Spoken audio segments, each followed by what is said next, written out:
Al-Fatihah. A'udzubillahi minasyaitonirrajim. Bismillahirrahmanirrahim. Alhamdulillahi rabbil alamin. Ar-Rahmanirrahim. Maliki yaumiddin. Iyyaka na'budu wa iyyaka nasta'in. Ihdinas siratal mustaqim. Siratal ladzina an'amta 'alaihim ghairil maghdubi 'alaihim waladdallin. Amin. Nahmaduhu wa nasta'inuhu wa nastaghfiruh wa na'udzu billahi min shururi anfusina wa min sayyiati a'malina. Man yahdihillahu fala mudilla lahu wa man yudlil fala hadiya lahu. Nashhadu an la ilaha illallah wahdahu la syarika lahu wa ashhadu anna Muhammadan 'abduhu wa rasuluh. Subhanaka la 'ilma lana illa ma 'allamtana innaka antal 'alimul hakim. Allahumma iftah 'alaina hikmataka wa anshur 'alaina min khazaini rahmatika ya arhamar rahimin. Yang dihormati ahli jawatan kuasa surau An-Nur, para hadirin hadirat yang dirahmati sekalian, alhamdulillah dengan izin Allah SWT serta taufik dayanya dapat kita bertemu kembali dalam pelajaran tafsir Al-Quran Al-Karim dalam surah Maryam, iaitu juzuk yang ke-16 ayat yang ke-70 ayat yang ke-73 pada pagi ini kita akan sambung surah Maryam ayat 73 ya. Jadi siapa-siapa yang ada handphone tu boleh buka terjemahan ya Al-Quran Al-Karim untuk kongsi bersama-sama dalam menterjemah dan mentafsirkan ya ayat ini. Terlebih dahulu saya bacakan firman Allah SWT ayat 73 ini dalam surah Maryam. A'udzubillahi minasyaitonirrajim. Bismillahirrahmanirrahim. Wa idza tutla 'alaihim ayatuna bayyinatin qala alladhina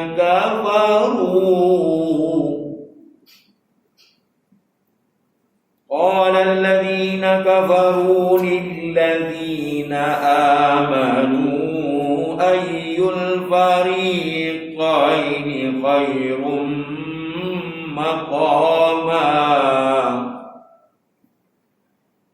ayyul fariqaini khairum maqaman wa ahsanu nabiyya. Wa kam ahlakna qablahum min qarnin hum ahsanu athazan wa ri'ya. Qul man kana fid dhalalati falyamdud lahu ar-rahmanu madda hatta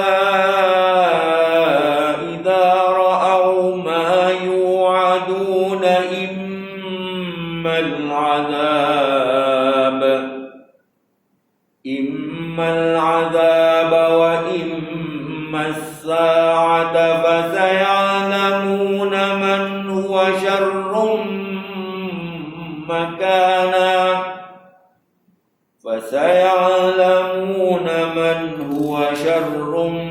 makana wa ad'afu junda. Sadaqallahul azim. Hadirin hadirat yang dirahmati sekalian, dalam surah Maryam ayat yang ke-73 ni Allah telah berfirman, dan apabila dibacakan kepada mereka ayat-ayat kami ataupun tanda-tanda kebesaran kami yang terang, maksudnya ataupun tujuannya begitu jelas, begitu terang, percaya orang-orang kafir berkata kepada orang yang beriman. Orang kafir akan berkata kepada orang yang beriman, manakah di antara kedua golongan, sama ada golongan kafir dan golongan mukmin, yang lebih baik tempat tinggalnya dan lebih indah tempat pertemuannya. ada persoalan di situ ya. Mereka kononnya bertanya kepada orang yang beriman, yang mendampingi Allah, mendampingi Rasul, mendampingi Quranul Karim. Mereka bertanya, manakah di antara kedua-dua golongan kafir dan mukmin yang lebih baik tempat tinggalnya dan lebih indah tempat pertemuannya. Kemudian Allah Ta'ala kata terus, berapa banyak umat yang telah kami binasakan sebelum mereka, sedangkan mereka adalah lebih bagus alat rumah tangganya, ya, alat aksesori rumah mereka, ya, dan lebih sedap dipandang mata. Boleh jelas ya terjemahan tu sebagaimana yang kita terjemahkan melalui tafsiran ini, ya. Melalui apa? Melalui ayat ini. Jadi tuan-tuan sekalian, ya, Allah SWT menggambarkan tentang orang-orang kafir ketika mereka ini dibacakan kepada mereka ayat-ayat Allah, mereka menghalangi dan mereka berpaling tadah dari ayat-ayat Allah itu. Ini sebenarnya membuktikan kepada kita mereka menentang, ya, ayat-ayat Allah, tanda-tanda kebesaran Allah. Lalu mereka berkata bahawa mereka kononnya adalah kelompok yang lebih baik tempat tinggalnya dan lebih baik tempat pertemuannya. Maksudnya ialah iaitu yang lebih baik kedudukannya. Kononnya mereka itu lebih baik martabat, kedudukan dan kemuliaannya kononnya lah, ya. Kononnya paling tinggi tempatnya dan paling baik pertemuannya, iaitu kelab dia. Tak kira kelab apa, kelab layan ke, kelab apa ke, ya. Nadi dia. Nadi itu kelab, ya. Maknanya kita kata apa, convention dia, pertemuan dia. Tempat berkumpul beberapa orang untuk bercerita, itu makna kelab tu, ya. Tempat pertemuan mereka lebih, ya, lebih nyaman, lebih banyak ruang-ruang dan laluan-laluan jalannya. Bagaimana keberadaan kami ni, orang kafir terus berkata, bagaimana keberadaan kami yang dengan kedudukan ini berada dalam kebatilan? Dia tanya. Takkanlah kami berada dalam kebatilan, dalam kesesatan. Padahal dia sesat, tapi dia anggap dia dalam keadaan yang betul. Sedangkan mereka itu orang mukmin, orang-orang yang hanya bersembunyi di rumah Al-Arqam bin Al-Arqam, dan di rumah-rumah lain itu berada atas kebenaran. Tengok, dia buat perbandingan macam itu, ya, dia buat pandangan ataupun ideologi dia macam itu, ya. Dia tengok di zaman Rasulullah ni duduk di rumah, ya, di rumah Al-Arqam, rumah sempit, rumah yang tak berkedudukan kononnya. Jadi tuan-tuan sekalian, ya, ayat ini Allah menggambarkan tentang mereka. Mereka itu orang kafir.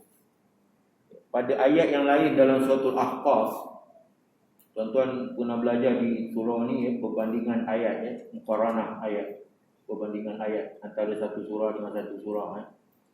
Ada guru yang mengajar kan, ya. Kemudian kadang-kadang dia suruh tuan-tuan baca, kemudian dia tafsirkan, ya, tuan-tuan tafsirkan, ya.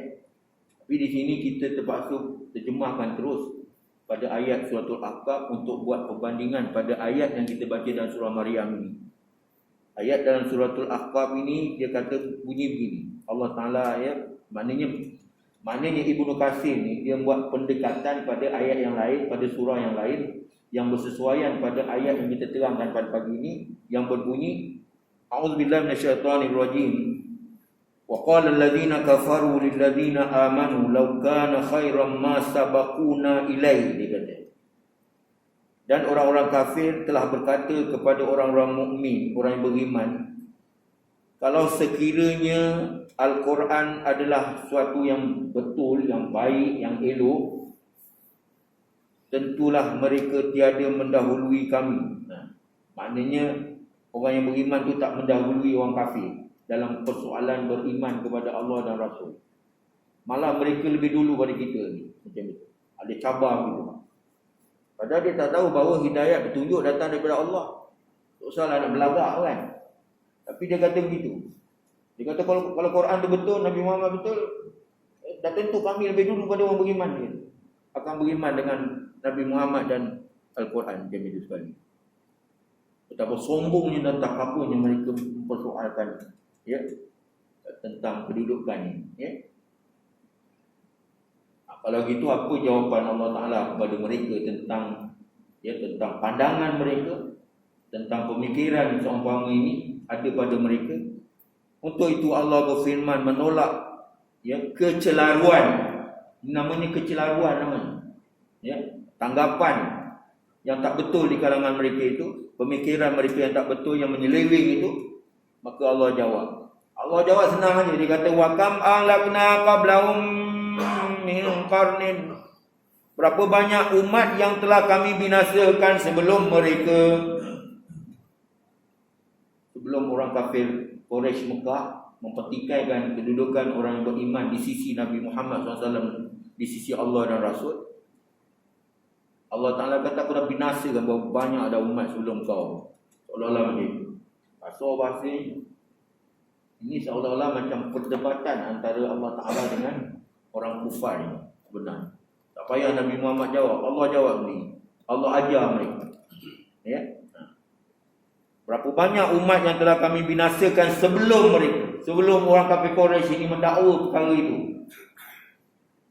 Berapa banyak umat dan generasi para pendusta yang telah kami binasakan dengan sebab kekufuran, keingkaran, kedurhakaan mereka. Sedangkan wahum ahsanu asasan wariya, sedangkan mereka adalah lebih bagus. Mereka yang kami binasakan itu kaum Ad, kaum Samud, kaum Nabi Saleh, ya, kaum kaum-kaum yang Qarun jugalah 7 ekor unta bawa anak kunci perbendaraannya dia merengkik. Unta bawa anak kunci perbendaraan dia, kunci pintu perbendaraan dia. 7 ekor unta merengkik bawa kuncinya saja, bukan harta dia. Jadi mereka adalah lebih bagus dan alat aksesori rumah tangganya dan lebih sedap dipandang mata. Landscape dia dan sebagainya.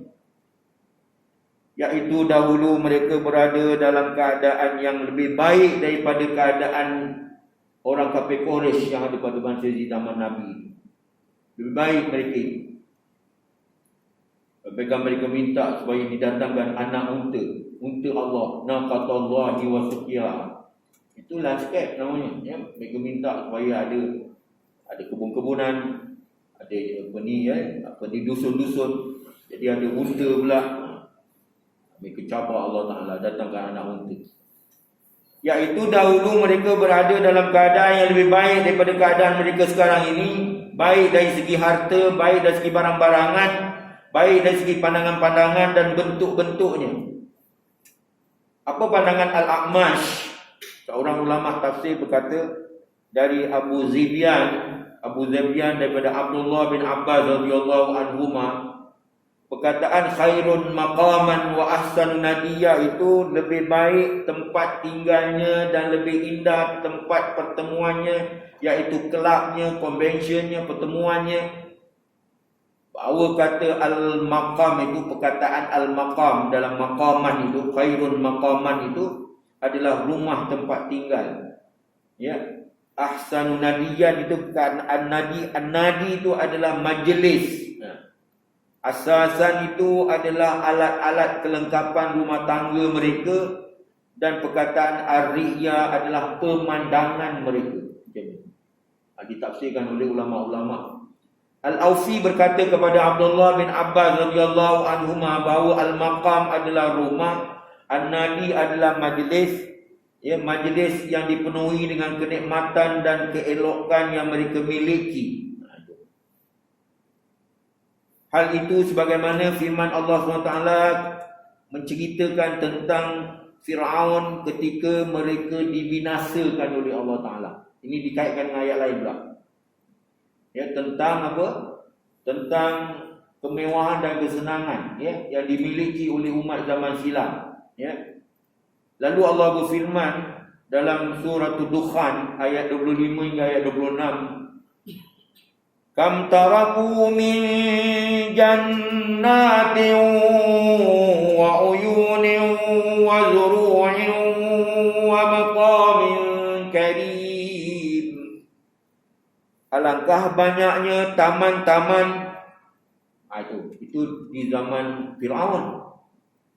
Ini bukan nak cerita zaman Quraisy yang berlagak dengan Nabi Muhammad SAW dengan mengatakan kononnya mereka mereka ada, makna mereka boleh memiliki segala-galanya atau walaupun tunjuk pun kalau mereka nak atau terpulang atas diri mereka. Alangkah banyaknya taman-taman dan mata air yang mereka tinggalkan. Maknanya tentera Fir'aun ataupun penduduk Fir'aun ni, mereka tinggal, mereka pergi serang Nabi Musa di Laut Merah itu sehingga mereka tenggelam. Mereka telah meninggalkan kampung halaman mereka yang penuh dengan taman-taman dan mata air yang mereka tinggalkan. Begitu tengok tamadun mereka kan, Abal-Ghul, piramid, dan sebagainya. Dan kebun-kebun serta tempat-tempat yang indah-indah mereka tinggalkan. Tinggal begitu saja. Jadi kalau begitu al-maqam adalah tempat tinggal dan dipenuhi dengan kenikmatan. An-nadi adalah majlis di tempat-tempat pertemuan mereka. Allah SWT berfirman tentang sesuatu yang dikisahkan kepada Rasulnya berkenaan dengan urusan kaum Lut pula. Pasal ada kaitan nadi tadi. Nadi itu makna kelab. Jadi kalau begitu perkataan nadi ni pada ayat yang lain, iaitu dalam surah Al-Ankabut ayat 29, Allah berfirman, wa ta'tuna fi nadikumul munkar, dan mengerjakan kemungkaran. Jadi nawadi ataupun nadi tadi, kelak-kelak tadi digunakan sebagai untuk mengerjakan kemungkaran di tempat-tempat pertemuan kamu. Nadi tu kelak-kelak, tempat beronggeng, tempat menangis, berjoget, melempiaskan hawa nafsu dan sebagainya. Itu di zaman Nabi Lut. Jadi orang Arab menamakan majlis apa saja majlis dengan kelab, nawadi ataupun nadi.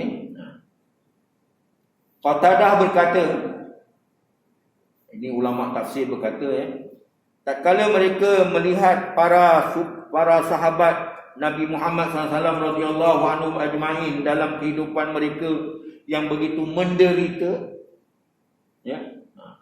tak kira siapa saja yang di kalangan sahabat-sahabat Nabi seperti Bilal bin Rabah diseksa, seperti Khabbab bin Arati disula dengan besi, begitu juga Ammar bin Yasir. Jadi tatkala mereka melihat para sahabat Nabi Muhammad sallallahu alaihi wasallam radhiyallahu anhu ajma'in dalam kehidupan mereka yang begitu menderita dan sempit, maka orang musyrikin mengemukakan apa yang mereka dengar.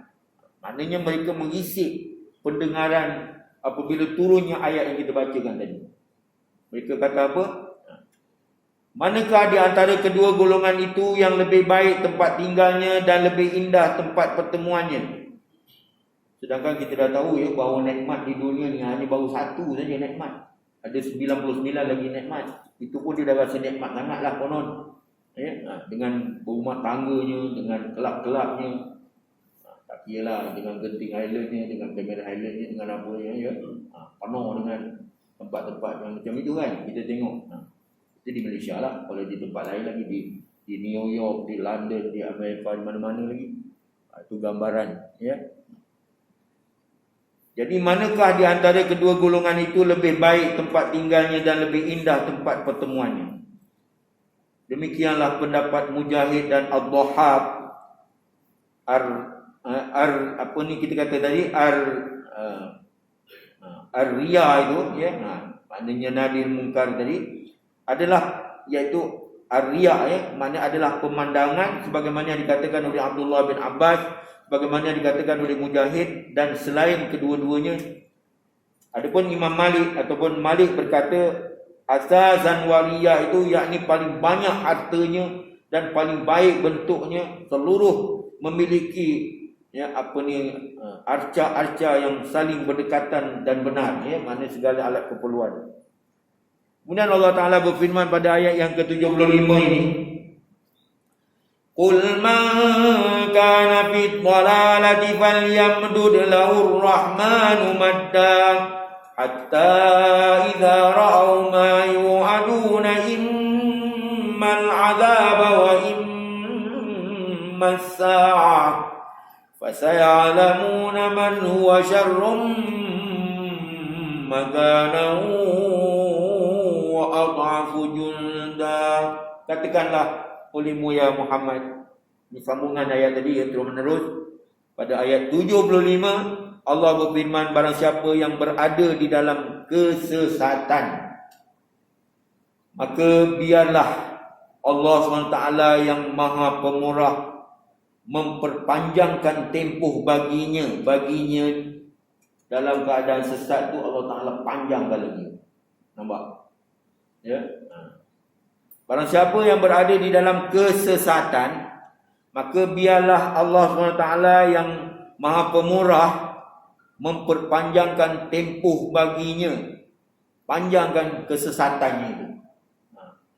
Wa amma man bakhila wastaghna wa kadzdzaba bil husna fasanuyassiruhu lil usra. Itu ya. Adapun mereka yang kedekut, bakhil, wa man bakhila wastaghna, terkaya diri, tak berhajat pada teguran perkara kebenaran, wa man bakhila wastaghna wa kadzdzaba bil husna fasanuyassiruhu lil usra, dipermudahkan oleh Allah Taala jalan kepayahan. Benda tu payah tapi dipermudahkan oleh Allah Taala. Maknanya lagi dia derhaka, lagi dia buat dosa, lagi dia maksiat, lagi Allah perpanjangkan tempoh kehidupannya, tempoh kemewahannya, tempoh kesenangannya. Ini namanya apa dia kita kata ya, bagi apa bagi apalah, bagi dia seronok-seronok lah gitu ya, bagi dia lebih lah gitu. Tapi sampai tahap mana tuan-tuan, sehingga apabila mereka telah melihat apa yang diancamkan kepadanya, ancaman yang datang daripada Allah Ta'ala, iaitu ancaman sama ada baik seksa maupun berlakunya kiamat, sama ada seksa atau berlakunya kiamat, maka mereka akan mengetahui siapa yang lebih buruk kedudukannya. Mereka akan tahu siapa yang paling buruk kedudukannya dan lebih lemah pembantu-pembantu dan penolong-penolongnya. Siapa nak tolong pada masa itu? Jadi Allah Tabaraka wa Ta'ala telah berfirman, katakan olehmu ya Muhammad kepada orang-orang yang berbuat syirik kepada Allah SWT, supaya mereka itu ya serta mengaku berada dalam kebenaran kononnya dan menyangka sekalian kamu dalam kebatilan. Dia sangka orang beriman ni dalam keadaan sesat lah konon. Ya, padahal dia yang sesat. Ya, pasal dia menyembah selain daripada Allah. Dia syirik. Dia menyekutukan Allah Ta'ala dengan sesuatu. Katakan olehmu ya Muhammad ya, apa yang nak dikatakan kepada mereka? Man kana fi dhalalah, barang siapa yang berada di dalam kesesatan di antara kami dan di antara kamu sekalian.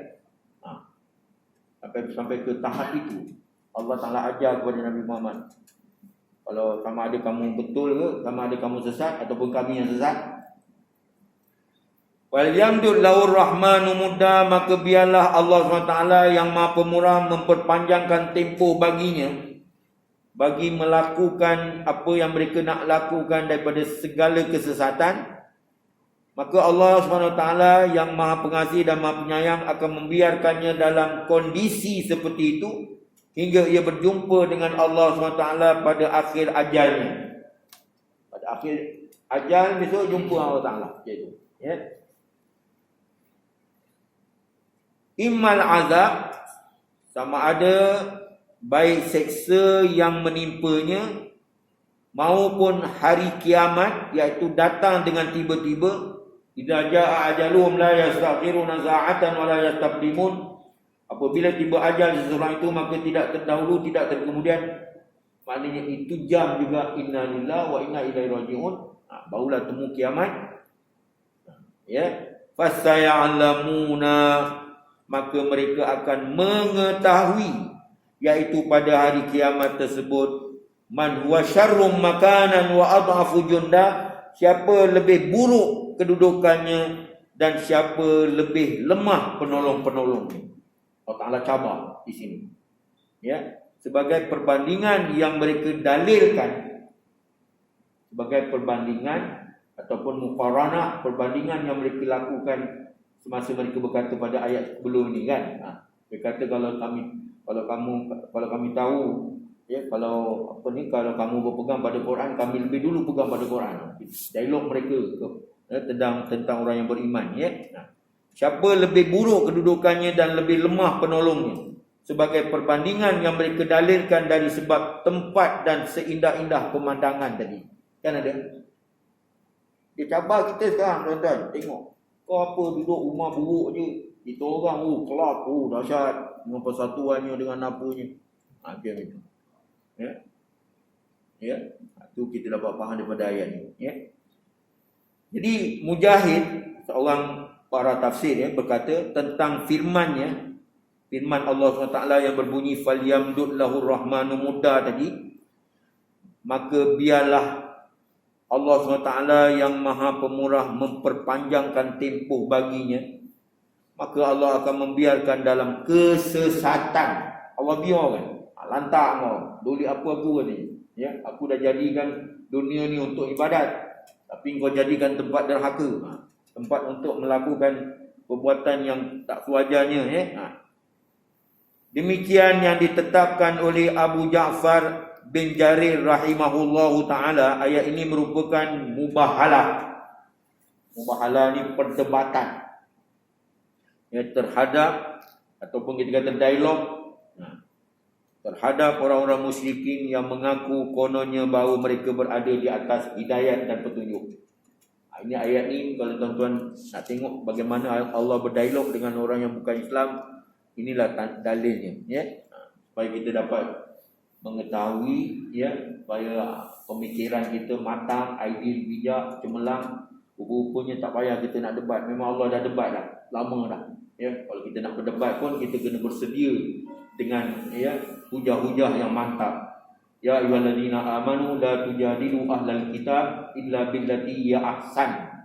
Jangan kamu berdebat dengan ahli kitab Yahudi dan Nasrani melainkan dengan, ya, billati ya ahsan, dengan yang terbaik, ya. Hujah-hujah kita tu mantap. Jangan provokasi kita dah tengah nganga, tak boleh nak jawab. Lebih baik kita bersedia daripada awal. Kalau tidak, tangguh dulu. Bersedia betul-betul untuk berdepan dengan, ya, perdebatan mereka. Seterusnya Allah berfirman pada ayat 76, wa yazidullahu alladzina tadaw huda, dan Allah akan menambah petunjuk, Allah akan menambah hidayat petunjuk kepada mereka yang telah mendapat petunjuk hidayat. Siapa yang dapat hidayat, Allah akan bagi lagi petunjuk hidayat dia tu, ya. Wal baqiyatus solihat, ini dalam surah Al-Kahfiyah ni, ya. Al-mal wal banun zinatul hayatid dunya wal baqiyatus solihat inda rabbika thawaban wa khairun amala. Tapi di sini wal baqiyatus solihat khairun inda rabbika thawaban wa khairun maradda. Sini, ya. Itu gabungan ayat antara, ya, muqaranah. Jadi firman Allah SWT yang berbunyi wal baqiyatus solihat tadi, dan amal soleh, sedekah, khairat, buat kebajikan, amal soleh, budi pekerti dan akhlak yang mulia, itulah yang kekal abadi, tuan-tuan. Itulah yang kekal abadi, ya. Jadi tafsir dan penjelasannya telah berlalu pada ayat yang lain dalam suatu Kahfiyah tersebut, ya. Begitu juga hadis-hadis yang berkaitan dengan masalah tersebut dalam suatu Kahfiyah itu diterangkan. Jadi tak perlu diulangkan di sini, ya, berkaitan dengan wal baqiyatus shalihat tadi kan, ya. Kemudian Allah berfirman khairun inda rabbika thawaban wa khairun maradda, lebih baik pahalanya di sisi Tuhan kamu, yaitu balasannya, dan lebih baik kesudahannya, iaitu lebih baik akibatnya dan kesudahannya bagi orang yang mengamalkannya dan melakukannya perkara kebaikan tadi, ya. Pasal apa Allah Ta'ala tidak mengabaikan ganjaran pahala orang yang berbuat baik. Innallaha la yudhi'u ajra man ahsana amala. Allah Ta'ala tidak mengabaikan. Afara'aital ladzi kafara bi ayatina wa qala la'utayanna malan wa walada attala'al ghaiba am ittakhadha 'indar rahmani ahda kalla sanaktubu ma yaqulu wa namuddu lahu minal 'adzabi madda wa naridhuhu ma yaqulu wa yatina farda. Sadaqallahul azim. Maka apakah kamu telah melihat, wahai Muhammad, orang yang kafir? Ya. Maka apakah kamu telah melihat orang yang kafir kepada ayat-ayat kami, tanda-tanda kebesaran kami, keagungan kami, kemuliaan kami, dan ia mengatakan, pasti aku akan diberi harta dan anak. Adakah ia melihat yang gaib, atau ia telah membuat perjanjian di sisi Tuhan yang Maha Pemurah? Sekali-kali tidak. Allah nafikan. Ini satu lagi ideologi ataupun idea mereka, ya. Idea orang yang bukan Islam inilah, ya. Sekali-kali tidak, Allah Taala jawab. Kami akan menulis apa yang ia katakan dan benar-benar kami akan memperpanjangkan azab untuknya. Tentang azab pula, perpanjangan akan datang, na'udzubillah min zalik. Dan kami akan mewarisi apa yang ia katakan itu. Allah akan mengambil dia, Allah waris perkataan apa yang mereka katakan itu, dan ia akan datang kepada kami dengan seorang diri. Furada maknanya berseorangan. Wa ya'tina farda. Kalau dulu di dunia berkomplot-komplot, berkuncu-kuncu, ramai-ramai cakap, tapi sekarang di depan Allah, di pada macam itu, jumpa seorang sama seorang. Allah jumpa. Tengok Allah gertak mereka, ya. Imam Ahmad bin Hanbal, ya, rahimahullah taala, meriwayatkan bahawa Khabbab bin Arati, ini ada satu kisah. Khabbab bin Arati, tuan-tuan, ya, orang sahabat Nabi radhiyallahu anhu, telah berkata, ini Imam Ahmad bin Hanbal meriwayatkan kata-kata yang dibawa oleh Khabbab bin Arati, ya, di zaman Rasulullah SAW ada berlaku ni peristiwa, ya. Dia kata begini, dahulu aku adalah seorang lelaki yang begitu tampak gagah perkasa. Saat itu, ya, Al-As bin Wa'il memiliki utang kepada aku. Lalu aku mendatangi, ya, Al-As bin Wa'il untuk meminta pembayaran. Dan dia berkata, demi Allah aku tidak akan membayarnya sampai engkau kufur kepada Muhammad, pada haka pada Muhammad. Aku tak akan bayar selagi kalau engkau tidak kufur terhadap Muhammad. Engkau derhaka terhadap Muhammad, iaitu Nabi Muhammad SAW. Maka aku menjawab, kata Khabbab bin Arati, demi Allah aku tidak akan pernah selama-lamanya kufur kepada Muhammad sallallahu alaihi wasallam hingga kamu mati dan dibangkitkan semula. Itu jawapan akidah yang kuat di kalangan sahabat, ya. Dia pun berkata, jika aku mati kemudian dibangkitkan, engkau akan datang kepada aku. Di saat itu aku memiliki harta dan anak-anak, lalu aku berikan kepada kamu. Lalu Allah menurunkan firman Allah Ta'ala yang kita baca tadi. Masa dia tengah berdialog tu, dengan apa ni, As bin Wa'il tadi, tentang hutang tadi, Allah Ta'ala turunkan ayat ni, ya. Afara'aital ladzi kafara bi ayatina wa qala la'utayanna malan wa walada, ila akhir ayat. Ya, saya dah terjemahkan tadi. Jadi Allah berfirman, amittakhadha inda rahmani ahda. Untuk mengulas ayat yang ke-77 hingga ayat 80 ini, Allah berfirman, amittakhadha inda rahmani ahda. Allah tempelak balik Allah tempelak balik. Ataukah ia telah membuat perjanjian di sisi Allah Ta'ala Ar-Rahman? Ada buat perjanjian ke dengan Allah Ta'ala? Macam itu iaitu suatu ayat yang berbentuk penguat, takkid ataupun menguatkan firman Allah Ta'ala yang berbunyi la'utayan nama la wa walada, pasti aku akan diberi harta dan anak. Sebahagian ahli qiraat pembaca Quran membaca dengan fathah waw walada di sini walada sedangkan yang lain membaca dengan dhammah wuldan yang satu makna juga. Satu pendapat mengatakan wuldan dengan dhammah adalah jamak, ramailah anak-anak begitu, ramai-ramai anak-anak. Sedangkan walada itu dengan fathah adalah mufrad, iaitu tunggal, seorang anak yang merupakan logat kais. Ini bahasa awam Arab lah dari segi kajian tentang bahasa.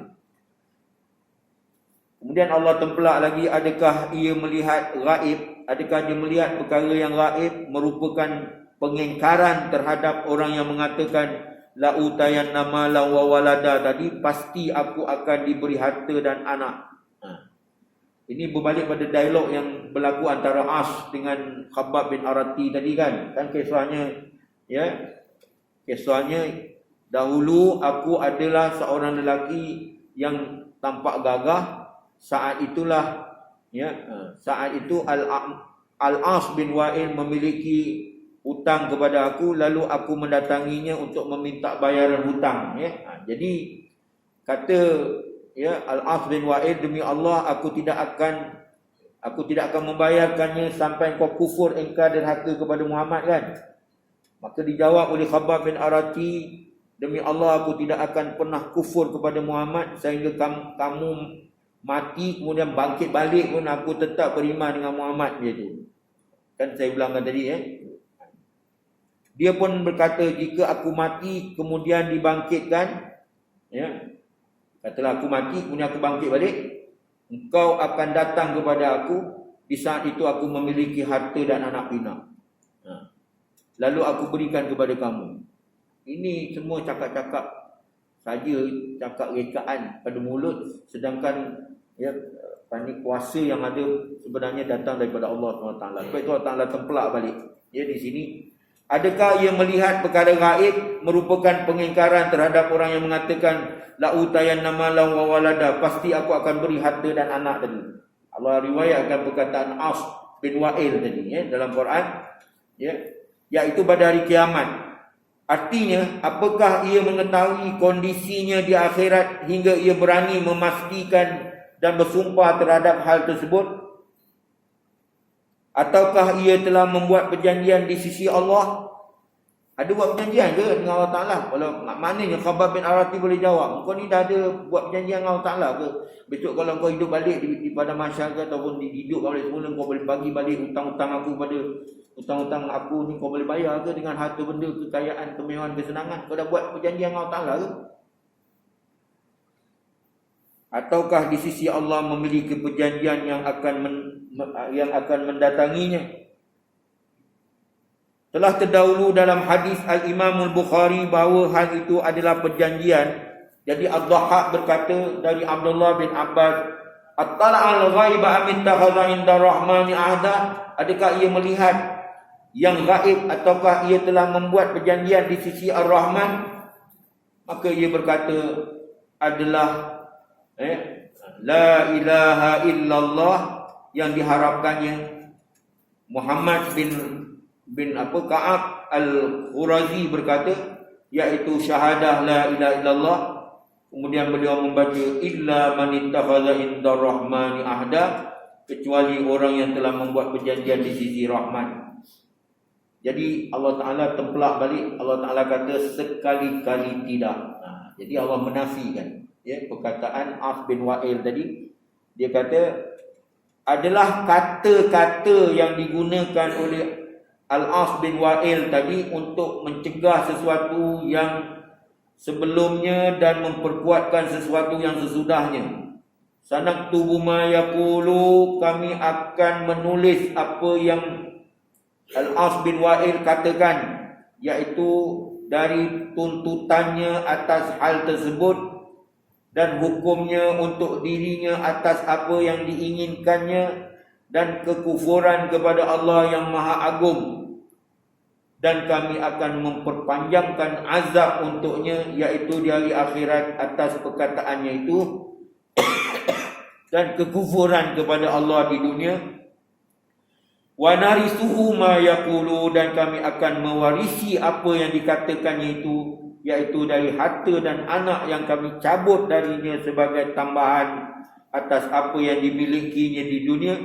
Padahal di akhirat Allah akan mencabut orang yang mempunyai harta dan anak pada saat di dunia. Untuk itu Allah berfirman, wa ya'tina farda, ia akan datang kepada kami dengan seorang diri, iaitu terpisah daripada harta dan anak. Kalau begitu, ya, besok engkau dengan harta-harta engkau pun dah hilang, habis pupus. Yaumala yanfa'u malun wala banun illa man atallaha biqalbin salim. Itu kalau didatangkan ayat yang lain, serupa lebih kurang macam itu. Pada hari yang tidak bermanfaat lagi harta dan anak pinak, melainkan kita bertemu Allah Ta'ala dengan hati yang penuh dengan kesejahteraan. Maknanya hati yang salim, yang sejahtera daripada tuntutan-tuntutan keduniaan, sejahtera daripada kebesaran dunia, kebesaran dan kemewahan, yang kononnya benda-benda itu boleh dicagarkan kepada Allah Ta'ala, lalu Allah Ta'ala tidak terima lagi cagaran-cagaran. Yang dikehendaki kita hanya membawa amal-amal soleh, amal-amal kebaikan yang kekal abadi, yang diharapkan ganjaran pahalanya di sisi Allah Subhanahu wa Ta'ala. InsyaAllah pada pelajaran akan datang ayat 81, wattakhadhu min dunillahi alihatan liyakunu lahum 'izza kalla sayakfuruna bi ibadatihim wa yakununa 'alaihim didda alam tara anna arsalna asyayatin 'alal kafirina ta'uzuhum azza fala ta'jal 'alaihim innama na'udu lahum adda. Jadi kita tangguhkan dahulu ayat yang ke-81 dalam surah Maryam. Akan kita sambung pada pelajaran akan datang. Mohon ampun dan maaf kalau terdapat salah dan silap. Wabillahi taufiq wa hidayah. Assalamualaikum warahmatullahi wabarakatuh. Bismillahirrahmanirrahim. Alhamdulillahirabbil alamin. Wassalatu wassalamu ala asyrafil anbiya'i wal mursalin wa ala alihi wa sahbihi ajma'in. Allahumma fa'na bima 'allamtana. Allahumma fiqna lima tuhibbu wa tarda, waj'alna min ibadika salihin. Allahumma a'inna ala dzikrika wa syukrika wa husni ibadatik. Allahumma afina min kulli bala'i dunya wa 'adzabil akhirah, warfa'anna al-bala' wal waba' wal bala' wal riya' wal zina wal ahwa' wal fahsya' ma dhahara minha ma batana an baladina dha khassa an biladil muslimin amma bi rahmatika ya arhamar rahimin. Allahumma inna na'udzubika min jahdil bala' wa darkis syaqa' wa su'il qada' wa shamatatil a'da'. Na'udzu kalimatillahi tammati min syarri ma khalaq. Bismillahirrahmanirrahim. La yadurru ma'a ismihi syai'un fil ardi wa la fis sama'i wa huwas samiul 'alim. Wa nunazzilu minal qur'ani ma huwa shifaa'un wa rahmah. Rabbana 'alaika tawakkalna wa ilaika anabna wa ilaikal masir. Allahumma inna na'udzubika minal baras wal junun wal juzam wa min sayyi'il asqam. Subhanallahi wa bihamdihi, subhanakallahumma wa bihamdika, nashhadu an la ilaha illa anta, nastaghfiruka wa natubu ilaik. Bismillahirrahmanirrahim. Wal 'ashr innal insana lafi khusr illa alladziina aamanu wa 'amilus shalihaat wa tawassaw bil haqqi wa tawassaw bis sabr. Wa sallallahu ala sayyidina Muhammad nabiyil ummi wa ala alihi wa sahbihi wa baraka wasallam. Alhamdulillahirabbil alamin. Taqabbalallahu minkum. Sallallahu ala Muhammad sallallahu alaihi wasallam. Sallallahu ala Muhammad sallallahu alaihi wasallam.